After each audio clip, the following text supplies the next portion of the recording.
Hey everybody, this is Walt. This is Max. And you're listening to our podcast on dystopian cinema. The future sucks, and we are Useless Info Inc. And today we're going to talk about Dredd, directed by Pete Travis, 2012. This is our first movie from this decade, right, Walt? Very true. Okay, cool. We're catching up. We're getting current, finally. Okay, so brief summary. Let's start out with that. So we are in the future, of course. Most of America is a radiated wasteland. The Cursed Earth. The Cursed Earth, exactly. We are in Mega City 1, a megalopolis stretching from Boston to D.C. with 800 million people. Crazy. Yeah, that's a lot of people. From New York to Boston is about 4 hours driving, right? Right. And it's 4 hours from here to D.C. Right. So that's a span. Yeah, and sure. That's the Northeast Corridor. Yeah. So in this world, a judge is a police officer, a judge, jury, and executioner all rolled into one. Yeah. Right? Pretty much just judge, jury, executioner. No policing, period. Well, they do kind of do some sort of Right, detective-y work you or might something. get a warning. Yeah. That's it. Before you get a hot shot in your mouth. There's a joke in there. Oh, shit. Okay, already. So we meet Judge Dredd, and he's pursuing some perps in a van, and he takes out one of these guys with this sort of hot shot thing with his gun, right? Because he's got a gun with all these different settings on it. Well, that was a little bit later. Okay, When he takes out the van, Yeah. they knock down a pedestrian, which he calls an innocent. Yes. And he calls control and says, perps just took down an innocent. I'm taking them out. So therefore And he can shoots out the just tires. kill them then, Right. because they murdered somebody. Well, he doesn't really have to call control. He can do what Yeah. he wants. He's just kind of letting them know that this is it. Right, okay. So- Yeah, okay. So he takes out the van. Van flies upside down. Yeah. Pretty much kills everybody, and he finds this inhaler. That's this new drug on the street Slow-mo. called Right. slow-mo. Right. It's basically a kind of like set-up scene, little action thing to get things kicking, right? Right, which is classic action film. Yeah. But yeah, it works. It's a great intro to the character. No, it's cool. It's that pretty he's no badass. nonsense. Yeah. Then we get to the main story where we meet Anderson. She's a rookie, right? Cassandra Anderson. Sandra Anderson. She's a psychic, Yeah. right? So she's got this power. She's not actually doing well in the academy, but because she's psychic, she can be of value. So he's going to take her out on her first day and evaluate her. Her evaluation run, yeah. Right. And if there's one thing we learn from cop movies, any cop's first day or last day is going to be the worst day automatically, right? That's just how it goes. Especially if they're teamed up with a badass cop, or Yep. in this case, judge. Yep. So they get called out to investigate the murder of 3 people in one of these sort of big mega blocks, Mega right? blocks. What, called peach trees? It's called Peach Trees, but Yeah. it's one of the many mega blocks in Mega City. And this Mega thing City holds 75,000 people, Yeah, right? and it's Yeah, 200 like- stories tall. Yeah, so it's a big building, basically. So these 3 people have been killed by Mama, right? She's the leader of this gang that kind of controls this. It's an apartment block, but it's basically its own city, Yeah. within a city, right? Right. I mean, it's all self-contained. So they come out to investigate, and they find one of the guys, whose name is Kay, right? Kay. And she does her psychic thing on him, finds out that he's one of the guys who probably killed one of these 3 people, right? Right. But she's only 99% sure. Right. So they've got to take him in for interrogation. Right. But because of that, because they're going to take him in for interrogation, and they will find out what he knows. So I'm assuming they use a combination of like drugs and torture in this world to get Right. him, right? Right. Okay. So Mama can't let him be taken in. She's got Her kind clan of tech guy. yes, this hacker dude, right? Yeah, Hacker Man. Does he have a name? No, you know what? Okay. He's only credited as clan hacker or clan Okay. techie. Okay. All he's credited as. Okay. So And I don't remember them mentioning his name at all in the film, to be honest with you. Yeah, I don't remember it. Yeah, Right. he's Donald Gleason. Yeah, the right. actor, Yeah, the actor. So he shuts down the building, puts it on lockdown. Nobody gets in, nobody gets out. There's no communication. So this is it. Dredd and Anderson, they basically got to fight their way out of here. It's Gauntlet. Yeah, it's a gauntlet. Yeah, it's the gauntlet. It's the raid. It's any number of different other sorts of movies like kind of go like this. Oh, yeah. So as we go along, at some point, Mama calls in some backup. 3 Yeah. dirty cops. Corrupt right? judges. Yeah, judges. Yeah, I gotta call them judges. I mean, there's a slew of action that takes place before that where they're trying Yeah. to kill Dredd, and Yeah. Mama tells the entire mega block she wants them dead. Yeah. So anybody that helps out will be rewarded. If not, stay out of the way. A little bit of the Warriors there too. Very Yeah, much so. yeah, I was going to say that. Yep. Very much the Warriors. Yeah. So eventually, of course, the judge prevails, right? And they find the hacker dude, and Sandra does something interesting. Cassandra. Cassandra. Yeah. Yeah. Sorry, Anderson. Cassandra Anderson. She finds out whatever she needs to know from the hacker guy, and then she lets him go. Yeah. Right? Because psychically she can tell that he's more of a victim than a perpetrator. Because Mama did abuse the hell out of him. Yeah. I mean, she ripped his eyes out. Yeah. Then he had robotic implants. So what does that do? What do those eyes do? The robotic eyes? The implant eyes, Just yeah. help him see, period. Okay. Because you know? then, did they ever really show how they enhance something for him, or they help Not him? really. Yeah, I was curious about that. All the work is on the computer. The eyes Yeah. just work as eyes. Robotic prosthetic eye. Okay. So he can see. Okay. They don't have any enhancement that I saw in the film. They just look robotic. So she took his real eyes out to torture him? Yeah, she dug his And then eyes she out. gave him... Okay. Yeah. I got you. Okay. I thought she was trying to enhance him in some cybernetic way. No, she's just with better eyes. psycho-brutal and Okay. kind of works on that. Okay. In other words, don't fuck with me or I'm going to hurt you. Yeah, okay. I mean, her whole claim to fame was that she was a prostitute and Yeah. she bit this guy's pecker off. Yeah. And that's how she became the leader of the Mama clan. Yeah. So she's tough as hell. She's fun, yeah. Anybody called Mama and then turns around and does crazy shit like this, you ain't fucking with her. Exactly, You yeah. know. So Anderson lets him go. So that is an automatic fail, because she lets him go, right? That and she lost her weapon. And she lost her weapon, yeah. So And we got to talk about the weapons at one point. exactly, yeah. The lawgivers. Yeah. So as you can imagine, Dredd and Anderson manage to pull it off. They kill Mama, and the apartment block gets kind of opened up. They go out, and then Dredd says something interesting. He meets with the supervisor and says, With the head judge, chief judge. "Yeah, Anderson passed." Yeah. Yeah, Yeah, she asks, is Yeah. she a pass or fail? Anderson wanted to quit. exactly. She yeah. said she had had enough. She figured she wasn't cut out for it. And hands Dredd her badge. Yeah. And that's when Chief Judge asks, is she a pass or fail? And Dredd, even though he's a by the book, the law is the law guy, he lets her go. Yeah. Lets her pass. Yeah. Yeah. Yeah. Okay, all right, let's get into this thing. All right, I've got some questions, as usual. Okay. So early on, Anderson kind of scans Dredd with her, psychic scanning thing, right? Oh, yeah. Right? Yes, Okay. yes. And she senses anger and control and something behind the control. Dot. They leave it at that.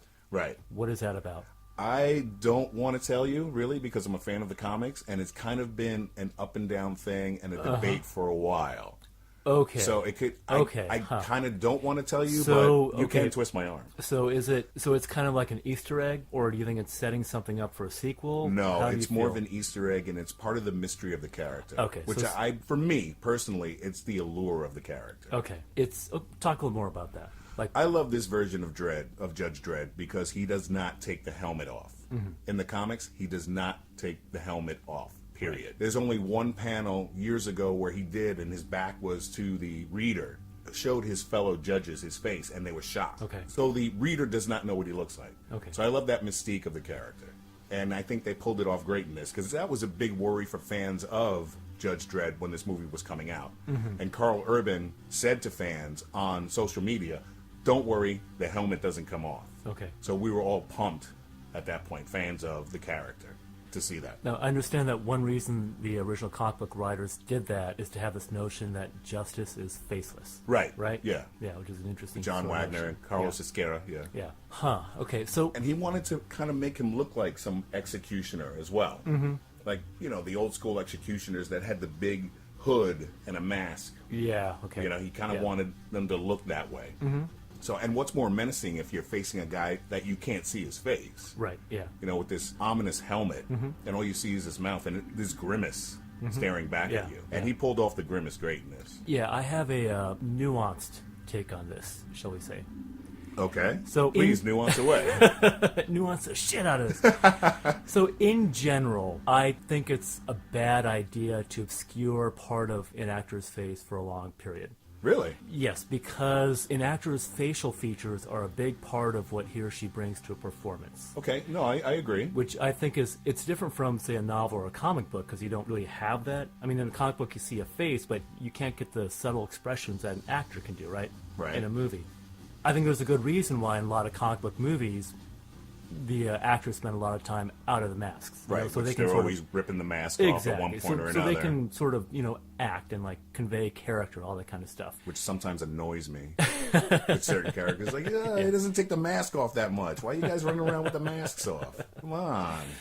But I think they did something real. They did a couple of really smart things to get around that in this movie. I think the screenwriters recognized that could be an issue. I think one thing that they did is they didn't make Dredd the protagonist. Okay. I think Anderson is the protagonist. Oh, yeah. No, I would agree with that. Because she goes on a journey. Very much so. She begins, she wants to be a full judge, and she grew up in one of these kind of slum blocks. Yeah, she says that. She wants to make a difference, right? Right. But as she goes through this process, the things that she experiences, the people that she meets, at one point she ends up point blank killing this one guy, right? And it was her first kill. Yeah, and later on she meets the guy's wife. Yeah. Right, and that's a tough moment when she for sees her. the photos on the bureau. Yeah, and then she gets the moment where she makes a choice where she does not kill the hacker. She lets him go. Well, she also scanned him, read his mind. Yeah. But I mean, by the law, she should have killed him. Right there. Yeah. So she chooses to remain true to herself and her upbringing and these people. Right. Then over her status as a judge. Going back to what she said in the beginning, I feel like I can make a difference. Exactly. So she did there. She kind of did what she said she wanted to do, being a judge. Yeah. So she's the one who kind of goes on a journey and changes to some extent. Right. And what they did with her character is she does not wear the helmet. Right. And Dredd made a comment about that. They come up with an in-universe explanation, which is really clever. Right. Because it obscures her psychic ability waves or whatever. And Dredd says, I think a bullet will too. Yeah. But then she gets to be the protagonist. She can do all the emoting. Yeah. And the heavy lifting in that kind of regard, right? Right. So I think they make it work really well. And quite frankly, even though Carl Urban has half his face obscured, he emotes. Acts the hell out of it. His jaw carries his character. Yeah, he really. He's really. I mean, he's an underrated actor. I believe so too. Yeah, I believe so too. People will remember him from Bones, of course, in the Star Trek movies. Right. Yeah. Which he does a tribute to DeForest Kelley on. He kind of almost does an impersonation of DeForest Kelley. But not quite. He makes it's in there, though. Yeah. Especially the first Star Trek. I felt like he was kind of really in that one, definitely. Invoking. I think he kind of grew in it a little bit more. Right. The other two. Right. So now he's making it his own, is what you're saying. I think so. Yeah. But no, he was great in this. I mean, he was the epitome of Dredd. When I saw him in costume before I saw the movie, I said, "Man, he looks fucking great in the suit." He's got a great physicality. Yeah. I mean, the grimace, and you can sort of sense emotions or something going on inside him. Yeah.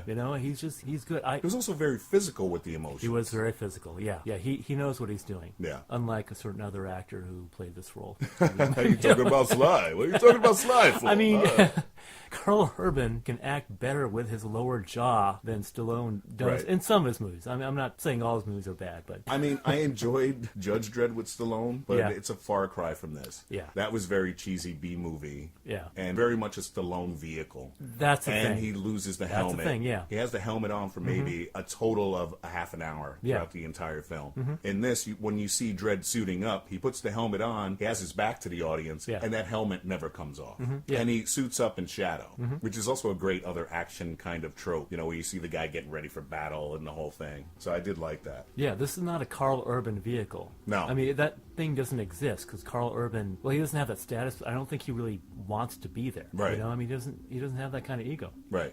I sat through the entirety of Thor Ragnarok and didn't realize that he played Scourge until the ending credits. Really? Yeah, I had no idea. He was great in that. He was funny really in that. good in that. Yeah, but he changes. Yeah. In every role, he's a different guy. Well, he was also in the Chronicles of Riddick, where he played a villain. Okay, I didn't see that. Yeah, he was fun in that too. A good villain. He plays the villain that has the moral question. Okay. Should I be doing this or shouldn't I? Okay. So he definitely has an arc in Chronicles of Riddick. Okay. So yeah, he was good in that too. Yeah. Beyond that, I haven't seen him in too much. Yeah, I can't remember anything else really. Actually, the first time I saw him was an independent film called The Truth About Demons, and this is going back years. Okay. And it might have been one of his first features, but it was an independent B film from Australia. Okay. So. He's Australian? I believe so. I think so. Yeah, I believe so. Yeah. Or is he from New Zealand? I actually don't. I don't want to get into that battle. And sorry, Zealanders. Sorry about if you're Australian or New Zealand. Sorry about that. Look, we're from New York. We don't know. We don't know who's from Queens or who's from Brooklyn. Exactly. So. Okay. Some of the other actors let's talk about. Lena Headey. Oh yeah. Of course, as Mama. Yeah, most people know her from Game of Thrones as another iconic kind of villainess. And 300, she was also in 300, exactly. I personally loved her from Sarah Connor Chronicles. Chronicles? Chronicles. which I think was better than most of the Terminator movies. I never saw that series. My brother said it was really good. I don't know if it holds up, but I really liked it at the time. It was like Okay. 2 seasons, a few years back. Yeah, and then it got canceled, right? Yeah, yeah. Donald Gleason we mentioned. Yep. He's in Ex Machina. He's in the new Right. Star Wars movies. Right. Wood Harris plays As Kay Kay. from The Wire. Right. Yeah. Actually, talking about Ex Machina. So Alex Garland, who directed Ex Machina, wrote the screenplay, right? Yes. Now, he's got some cred. He wrote 28 Days Later and Never Let Me Go, other fine dystopian movies. Also The Beach, which Yeah. isn't a dystopian film. But But it sounds like it could be a cool dystopian movie if they did it right. actually, yeah, right. It could be. Now, have you heard this rumor? And this comes from Carl Urban himself. I know what you're going to say. Right, Yeah, right. Yeah, I read this about theory this. that Alex Garland actually directed the movie. The film. Yeah, I don't know if it's true. Obviously, Pete Travis. I don't think I've seen anything else by him. I looked him up. Movies did not strike a bell, ring a bell, whatever it is. Yeah, same here. Yeah, yeah, Yeah. So, interesting theory. You know, who knows? Right. I mean, I think the movie is very well directed. Oh, yeah. Yeah, Visually stunning. incredibly visually stunning. That whole slow-mo effect. Yeah. That's incredible. I know, it's great. Yeah, yeah. I mean, And especially when they do the shootout scene, when they bust into the drug den. Yeah. And they're all using slow-mo. Yeah. That's a great way to film an ultra-violent scene and make it look so pretty at the Yeah, same time. uh-huh. You know, the blood shooting out of people's cheeks and heads Yeah, as they get yeah. shot in the face. Uh-huh. It looks great. It looks beautiful. It looks Yeah. gorgeous with all the sparkly bits, and they lit the blood. And I don't know how they pulled it off. I think they used some sort of new camera. from what I understand, the camera has a frame rate of 3,000 frames per second. Wow. Something ridiculous like that. That is yeah, insane. Yeah, and then also when she's falling, Mm-hmm. and you see her like from the perspective of the ground as she slams into it. Yeah. Her face slams. And her yeah. head cracks open and the blood just It spreads is slowly. crazy. Yeah, it's very, very, very well done. Yeah, yeah. That was Yeah. a great scene. That was very good. The explosive that she attaches to her wrist, Mm-hmm. that synced with her heartbeat. Although I like that, but I wish they'd kind of set that up a little bit earlier. You know That what I was mean? kind of a last It second. felt like it came out of nowhere, Right. And it would have been easy to just put in the script someplace. You know, oh well, we got this backup over here, Right. Yeah, But, I so mean, then you're I kind could of forgive it. anticipating it. I could forgive It's that. fine, yeah. You It's know. I always quibble over these details. Screenplays. It's a very futuristic James Bond kind of villain thing to do. Yeah, exactly. You know, yeah. to do but this usually last-minute they thing. set that up earlier. Right. You know. Yeah. Yeah. Right. No, Anyway, it doesn't- whatever. right. I'm quibbling. But it sets up a great scene where Dredd has to take her out in some Yeah. violent fashion and take a chance. Yeah. Yeah. You No, know, that was cool. Yeah. Wondering if the signal can be received 200 floors down. So he throws her off the damn balcony off the 200th floor. Yeah. And hits her with slow-mo before he does it. You know, which is great. Now, from what I understand, I have not read the comic book. You have good knowledge of the comic book, right? Yeah. From what I understand, they frequently inserted a lot of kind of commentary and satire on justice. Oh, yeah. In the comics, right? Yeah. I don't see a lot of that in this movie. I mean, No, there are the- certain things. Right. This is Yeah. a lot darker than the comics. Yeah. Do have a dark sense of humor. Okay. Especially when it comes to delivering sentences. Mm-hmm. Sometimes some of those are so outlandish. You know, for like anything from graffiti to jaywalking. Okay. You know, they can Yeah. be incredibly outlandish. Yeah. But yeah, there was less of that in this movie. Okay. I think they really went for the heart of what Dredd and 2000 AD were doing at the time. Okay. Just for the sense of that. Yeah. I think if they would have introduced a lot more of the dark humor, it might have taken away from the intensity of the film. In this case. Maybe. Yeah. I mean, they tried to do that with Sylvester Stallone's version of Yeah. Judge Dredd, and it And kind that of was a fell on its Failure, face. right? It Yeah, fell on yeah, its yeah, face. Yeah. There are some sort of interesting touches, though. Early on, when he's got that one perp, and the perp has a hostage, right? He's Right. going to shoot her, and Dredd says, "Well, I can kill you, or you can spend the rest of your life in an ISO cube, In an ISO cube. without any possibility of parole." Right. And the guy says, "That's a suck ass. You're a suck ass negotiator." Right. And I'm thinking, yeah, he's kind of right. Yeah, Like, yeah. I mean, yeah. What would you do? I'd totally take a chance at dying if that were my choice. Because if you're in an ISO cube, you get 3 squares a day. I don't know, unless An they freeze ISO you. cube. If they, I don't know. I mean, if what, they freeze so you. what does that mean from the comic book? It sounds horrible. Well, basically, you're in a cell for the rest of your life. For the rest of your life. Yeah, yeah. You know, in So, isolation. Yeah, I don't know. Give me something to read. I don't that's know. a horrible deal. Let me say it's better than being dead. I don't know. But you're gonna die either way. So do you want to die right now? Or you want to die alone in the ISO cube? I don't know. It is harsh. You might want to take the chance with the hostage and try to get out of there. Right. Right? Well, I don't know. Maybe you Yeah. could bust out of an ISO cube. Oh, yeah, I don't know. I don't know. Maybe. I don't know. Okay, so then there's one point where, so when they have Kay and she scans him, Right. and she says with 99% certainty this is the guy, Right. and he's like, that's not good enough. Really? 99% is not good enough? When do we ever get 99% in our justice Of system? anything. Yeah. Anything, period. That seems a little bit kind Right. of a high standard. Well, in this dystopian future, it has to be 100% all the time for a judge. Okay. Is what it seems like, especially by Okay. Dredd's law. Yeah.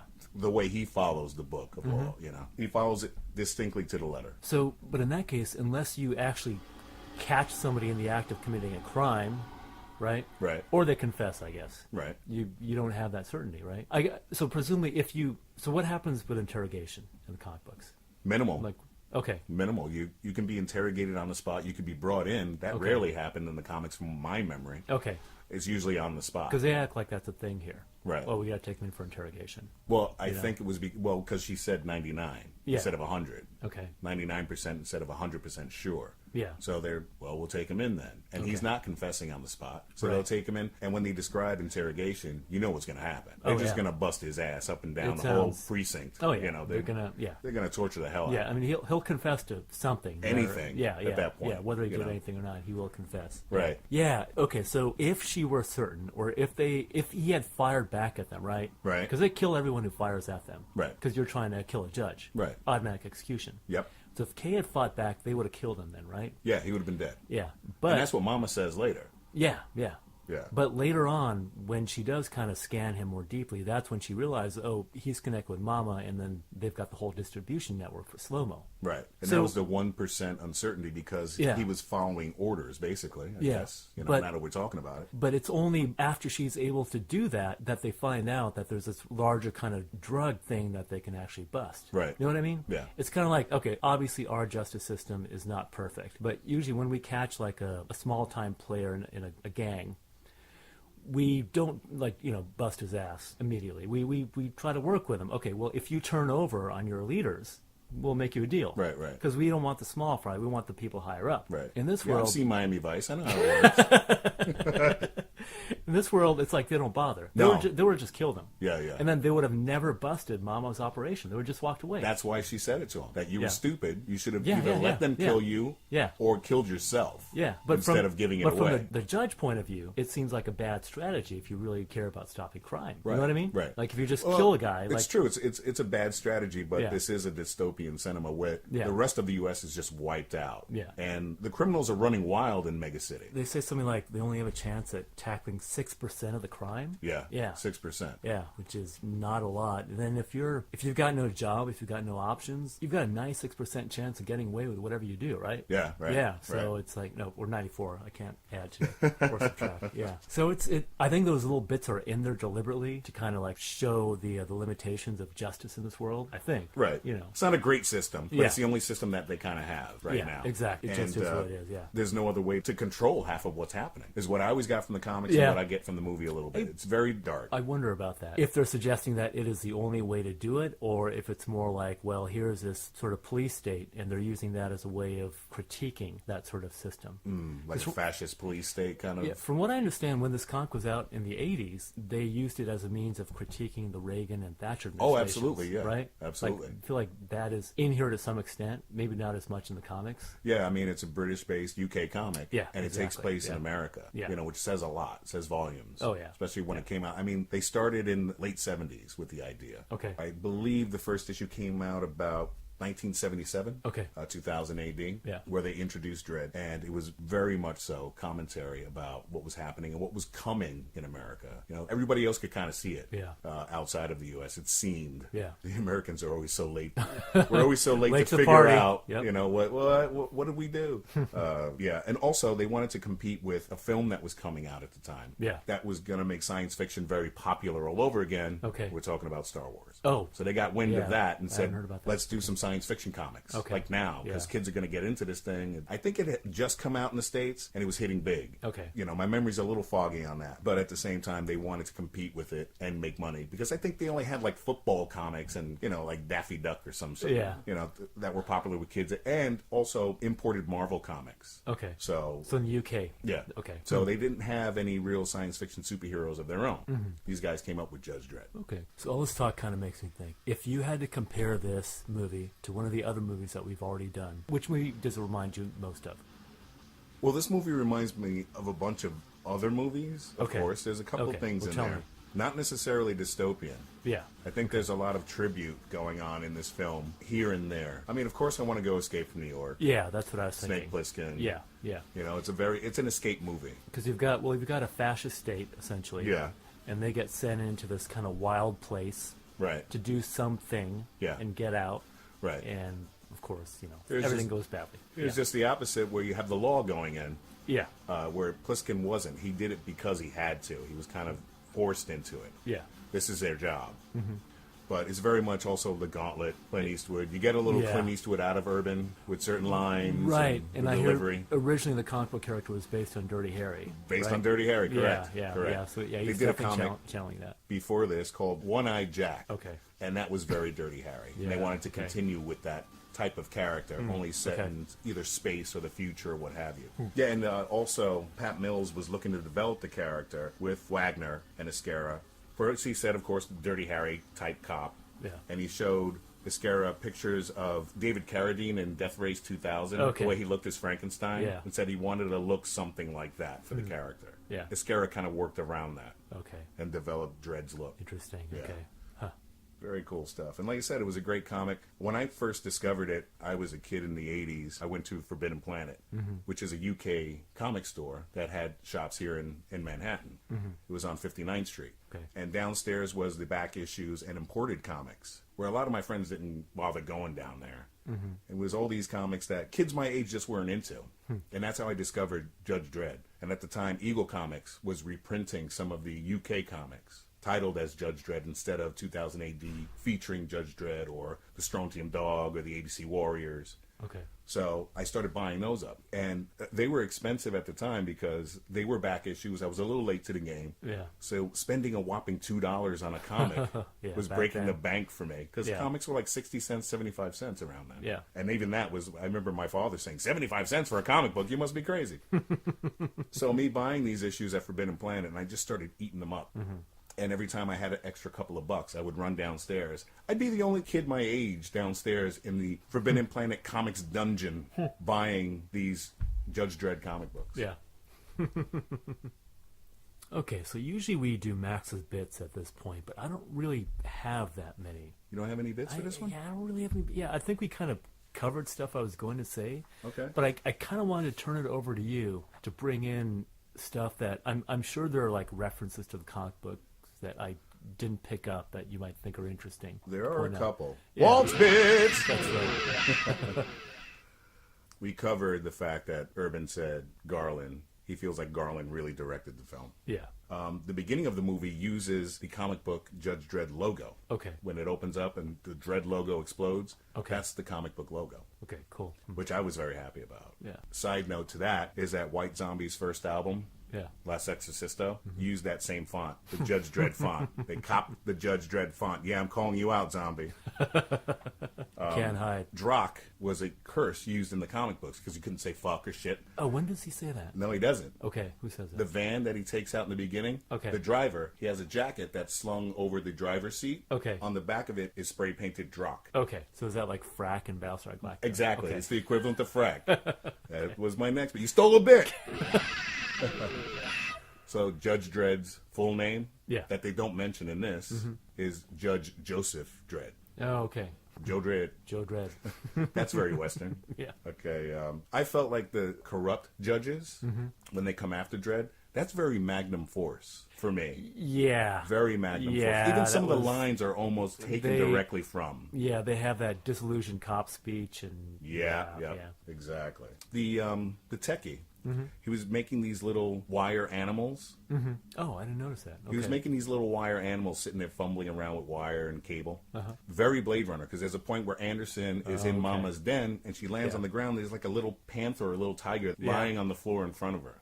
Okay. I felt that was very Blade Runner. Okay. Like we said, very Clint Eastwood and some of Urban's delivery. Anthrax wrote a song called "I Am the Law" based on Judge Dredd. I wish that would have been in this. It'd been kind of fun.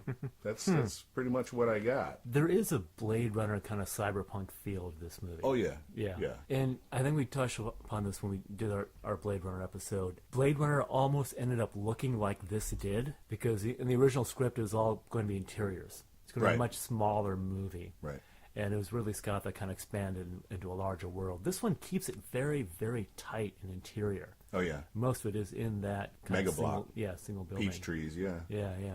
And they did some real special effects magic with that to make it look so enormous. Yeah. When you see the behind the scenes, it's a tiny set that they're on. Yeah. It's only something like 3 stories tall. It's a lot of redressing and yeah, it's very nicely done. Very well done. There was one thing I wanted to point. One thing I really appreciated.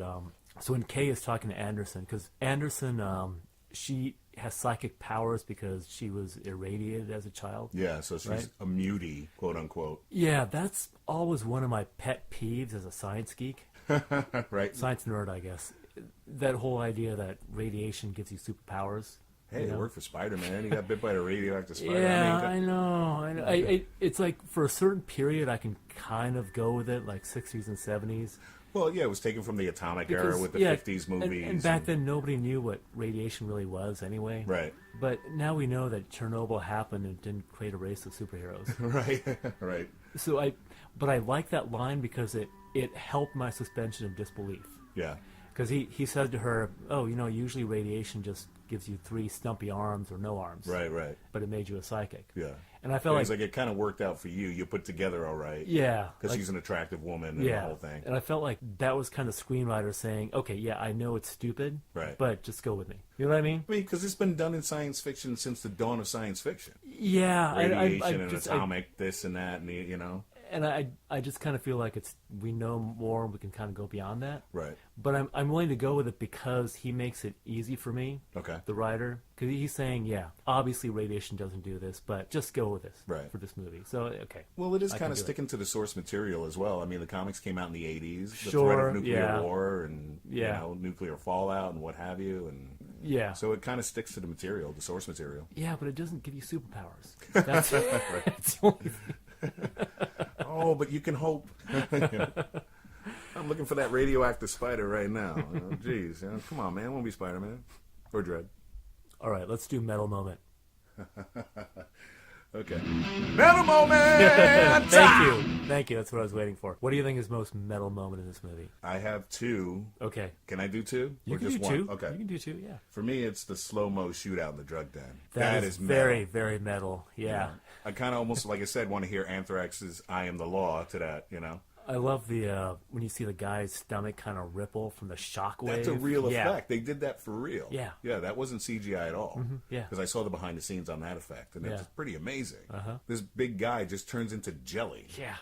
His whole body just wafting back and forth. Like I said, people getting shot in the head and doing it in slow motion, and the way they filmed Dredd and Anderson breaking the door in, the whole night. That's my metal moment. That's number a metal 1. moment. Yeah. Of course, the second has got to be when he chucks Mama off the 200th floor. Yeah. For me. That's very metal. And once again, with the slow-mo.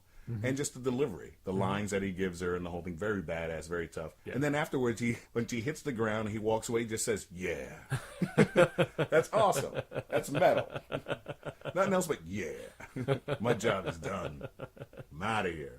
Time for a brew. So mine, I almost went with the last one you said, but my most metal moment is when he does the incendiary thing. Oh, that's great. Yeah, that's a great one, yeah. Because he's on one side of the courtyard, the guy's on the other side. He's running out of ammo, too. Yeah, and he sets out, it's like a white phosphorus thing. And I love the scenes with the weapons firing across like the open with the, air like shaft. the giant Gatling guns. Yeah.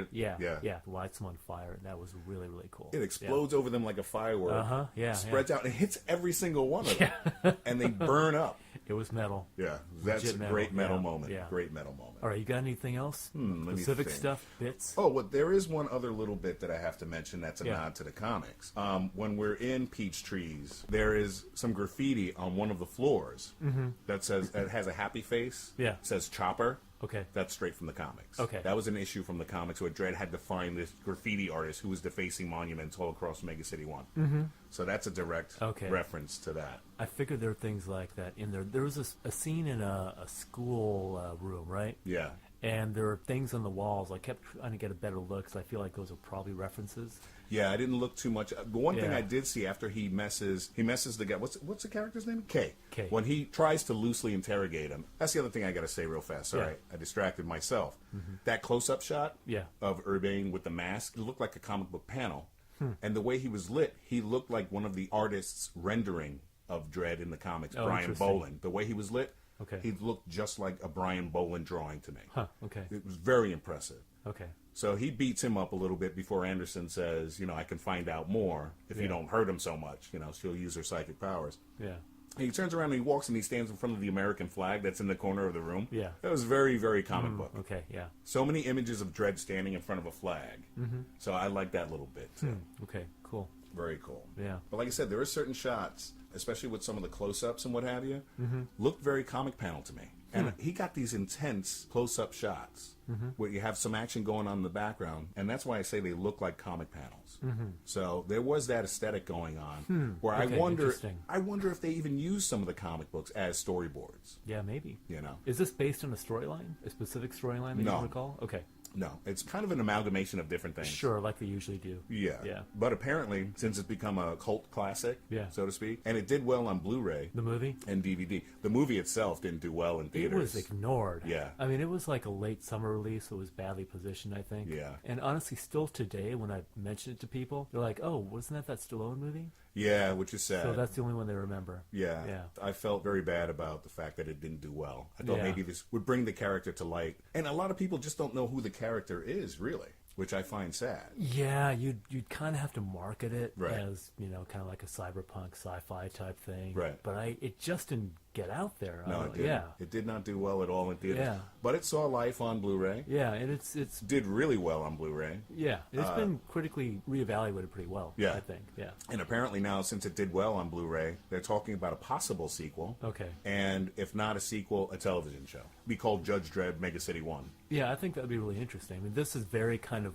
limited. Yeah. And I kept wanting to see more of this world, which I think is a good thing. I think it's good when the movie leaves you wanting more. Right. But, you can really open this up in a sequel or a if it's TV episodic. Yeah, totally. Like the comic books. Yeah. Where every episode can be a contained episode, or you have a few that link together. Mm-hmm. Yeah, I think that it would do well for these characters and this dystopian future. Yeah. To see a TV series. Yeah. Especially done well, it's got to be gritty. Yeah. It can't be like on Fox or something, or ABC. It'd have to be on a cable channel or something. Yeah, it would, For me anyway. I mean, HBO could do the hell out of this, but... Right. Oh, another little bit. Yeah. Going back to bits! A Logan's Run reference I kind of got. Huh, wow. Bodies for Recyc. Oh, yeah, that's right. Yeah. Bodies for Recyc. Yeah, and they're going to clean up that food court in 30 minutes. Yeah, right. Yeah. Which is insane. That's crazy. So you got to wonder what recyc means. Right. Yeah. Yeah, exactly. Are we getting soil and green again? Are we going back? Right. Are we going to be eating these guys later? Yeah. Oh, okay. Joking at someone too. I don't know. All right, so let's talk about some of the production design in this movie. Walt, talk to me. The costumes are different than the classic Judge Dredd or the Judge's costumes in the comics that I grew up with. Okay. They do resemble Esquerra's original designs. Mm-hmm. A little more streamlined, a little more tactical. The costume that Dredd and the other judges wear in the Judge Dredd 2000 AD comics, they're very bulky. They have these giant shoulder pads, and I think it was because it was the 80s. Okay. Everything was kind of overdone. Giant golden eagle on his right shoulder and these giant golden pad on the left or whatever it is. Yeah. Chains, a giant badge that covers almost his entire chest, half of his chest. Giant eagle belt, giant stomper boots, cyberpunk boots, which I still love to this day. I walk around a pair myself. The helmet is very much the same. The gun is very different. Okay. From the film to the comics. The gun is a little more streamlined, it's small, a little more compact. I did see on the commentary, they built those guns, the Lawgiver, which it's called, from regular Glocks. Oh, really? Okay. Yeah, they kind of built around a Glock. Okay. Just kind of expanded on it. Huh. which is very interesting in how they pulled that off. Also, that it has to recognize the Judge's DNA in order to be fired. Yeah. And Kay makes that mistake when he gets Anderson's gun. And they set that up right in the very beginning. Yeah. Because you see the when ID he's suiting thing. up. Yeah, when yeah. Dredd is suiting up. That's kind of I like when that kind of stuff is set up early on. Well, you have You to know what do I it mean? with that. Yeah. Yeah. They didn't do the thing with Mama, or maybe there's some cutout there where they talk about Maybe, it. Maybe there's a yeah. deleted scene. Yeah, maybe. Like I said, for me, I could forgive that little hiccup. Yeah. But yeah, so and the bikes are different than the comics. Okay. A lot more streamlined. The Law Masters in the comics are these huge choppers with these giant tires that could run over another car. They're huge.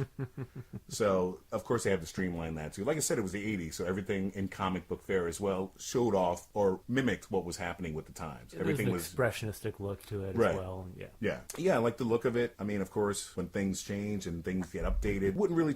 I mean, you look at Stallone's costume in Judge Dredd. Yeah. That's trying to stick to the comics a little bit more. Okay. But still, can you really run around in that thing? You know, it's not really, tactical in any way. This, they seem a little bit more. They have a lot more freedom of movement.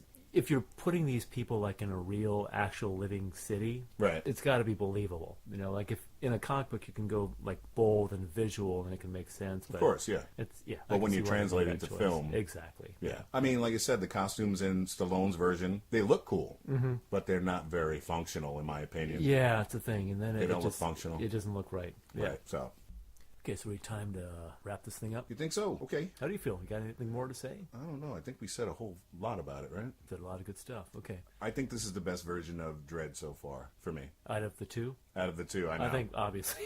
Yeah. But just as a movie, how do you feel about it? I enjoy it. Yeah. I enjoy it. I think it's a great dystopian action film. It's fun. It's a little dark. I like it. I like it. I think with the premise and the idea, maybe that's why certain audiences didn't get into it. It is kind of dark. I mean, the comics have Yeah. a little bit of dark humor, a little tongue-in-cheek. But there's a place for that now. And there's I would lots of think so. dystopian movies and lots of cyberpunky stuff going on. And Well, when it comes to superhero films, this is the darkest movie that's come out based on a superhero in a long while. so, would you call this darker than Dark Knight? Oh yeah, a little bit, yeah. Okay. A little bit. Although I love The Dark Knight, but this is a little bit more, okay. because that's Batman. So I think Yeah. people are kind of taken out of the dark side of the film because it's Batman. Okay. A lot of people that don't know this character don't know what to expect from him. Yeah. So I think that maybe it didn't resonate with certain people because of that fact. Okay. If it's Batman, they kind of forgive it. So I think there is a big difference between Batman and Dredd. Okay. Especially Dark Knight. Although The Dark Knight is a dark film. It is. Batman loses, basically. Yeah. Not to give it away. Spoiler alert. I mean, it came out how long ago? But Yeah, if you haven't exactly. seen it by now... Yeah. Came out before this movie, didn't it? Yeah, but they were trying to ride that wave a little. Yeah. And I guess they figured because Nolan's Dark Knight series was doing well that maybe they can bank on that a little. Sadly, yeah, it didn't do well in theaters. Yeah. I'm just glad it saw life again on Blu-ray and the whole thing. And, Yeah. and I love this film. I really dig it. Not just because I have a love for the character and I have so many of the comic books. I have action figures, the whole thing. Yeah. I'm wearing a Judge Dredd t-shirt right now. He is. I can attest to that. I really like the character a lot. Okay, So cool. how do you feel about it as a film? I'm coming to it from a very different perspective, not knowing comic book at all. I think it's really nicely done. I think it's a tight action thriller. I think it's well directed. Visually, it works. We talked about some of the stunning visuals. It's influenced. I'm sorry, Matt. Yeah, no, go ahead. It's influenced by a lot of other action films, like we talked about. It is, but it doesn't wear those on On its the sleeve, yeah. I mean, I agree. in agree. contrast to Doomsday, which Oh, was a which we're always going to which was a pastiche. You know, it's like spot the reference. Right. While I'm watching this, I'm not thinking, oh, that's that movie. Oh, it's this movie. Right. You know? Right. And it got a lot of flack for coming out around the same time as The Raid did. Right, For that's having right. a similar like premise. Yeah, yeah. But it's a very different movie. Yeah, You know, I like agree. it's a different kind of world, it's a different kind of action, it's its own thing. Yeah. So yeah, I think it's a really, really solid action dystopian movie. Yeah. Yeah. It's a great escape movie, and for me, it's like I said, a great homage to the character. It's stripped down and simple. Yeah. You know, nothing complicated. It's like they're in this situation, they've got to get out. Yeah. And here's a movie, and it's about them trying to get out. Yeah. So it works in a really simple way, like Escape from New York, like we've always talked about. Right. Just go with a basic premise and just let them do it. Yeah, yeah, exactly. But they come up with all sorts of interesting things to happen while they're in that situation. Right. You know, it's not just like one firefight after another. Right. It's like different complications, different obstacles. That to me is the challenge of that kind of screenplay. Right. You know, like how do you keep this interesting? And they do. Right. Yeah. That's another scene where he gets rid of Caleb, Yeah. Mama's right-hand man. Which guy was that? Mama's right-hand man, Caleb. I don't remember that guy. He was basically her number one soldier, Okay. you know? where they go looking for the dead bodies after the big Gatling gun shootout. Yeah. Where they're trying to kill Dredd and Anderson. And Kay at this point. Yeah. And they wind up outside the building for a minute, and then they get back in. Yeah. Caleb and the soldiers go looking for Dredd and Anderson. One of the soldiers says they're probably dead, and Caleb says something to the effect of, they're not dead until we see them dead, because they're looking for the bodies. Yeah. Dredd kills the rest of the squad, and then makes it a point to bring Caleb to the edge of the balcony and show Mama, and throw him off the balcony, too. Yeah. To show, here's your number one guy. Bam. And then he walks back into the smoke. Yeah. And Mama stands there like, oh, what the hell? Remember that scene? Okay, now I remember that shot, because that was a great shot. When he walks just back walking into the back to the smoke. Yeah. I love was that cool. scene. It was great. Yeah, no, it was cool. Yeah, no, I think we like this movie. Absolutely. Yeah, awesome. Scale of... Yeah, we haven't so- done that in a while. Did we Have do we? it for the last? We did Did it we? for the last one. Okay. Yeah. Where the fuck was I? Oh, I don't know. I'm not going to answer that. So how suck-ass is this future? It's pretty shitty. Yeah, Unless you're maybe a judge. And even then... Even then, what's your life expectancy? Yeah. I mean, it's a harsh world no matter who you are, I think. Yeah. You know, you probably don't have a job. You probably have to turn to crime. Yeah. You know, Yeah. it's a rough, it's bleak. Yeah. Yeah. And living in one of the mega blocks and all this I mean, and that. you get to meet some of the people who have to live in this situation. Yeah. You know, you meet the doctor guy. Oh, yeah. He who's shuts down the med center. Yeah, and he's like, I don't want to get involved. I don't want to get involved, right? And then when he does get involved, he gets shot for his trouble. He gets killed You know, by that's the pretty- corrupt yeah. judges, yeah. That's a suck-ass way to go, basically. Right. But I felt like that was some weird, fucked up comeuppance because he turned Dredd and Anderson away. Oh, well, yeah. You know what I mean? It was kind of, yeah. The guy was just trying to protect his own ass. It felt like High Noon. Yeah. You know, Yeah, people see, going once around again- and no one's going Yeah. to help. Yeah, there are obviously elements of the Western in here Oh, as yeah, well. absolutely. And like I said, touches of Eastwood. I don't mean to bring down Urban's performance at all. He owned it. And if he's not cast as Dredd in anything else they do, I'm boycotting.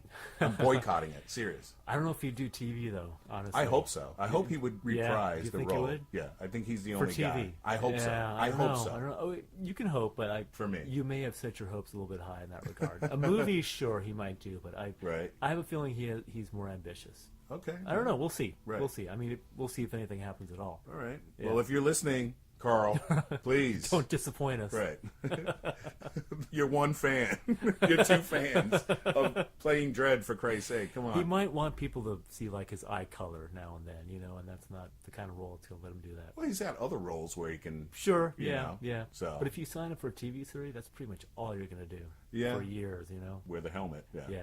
There's another little weird thing about the helmet, too, that I got to mention. They didn't do it in the film, but in the comic books, you were talking about fascist police state and the whole thing. Yeah. Every glint in the glass of the helmet, two S's. Oh, it's the SS symbol? Two Yeah, SSs, okay. Which interesting. Is, it's always kind of drawn that way. Yeah. So, Deliberately, I mean, okay. I mean, they've kind of gotten rid of it in modern takes on Dredd, but yeah, it was a point to do that. Okay. So, Yeah, it's a reference. So on the scale, where does it fall? shit, I'd have to go 9.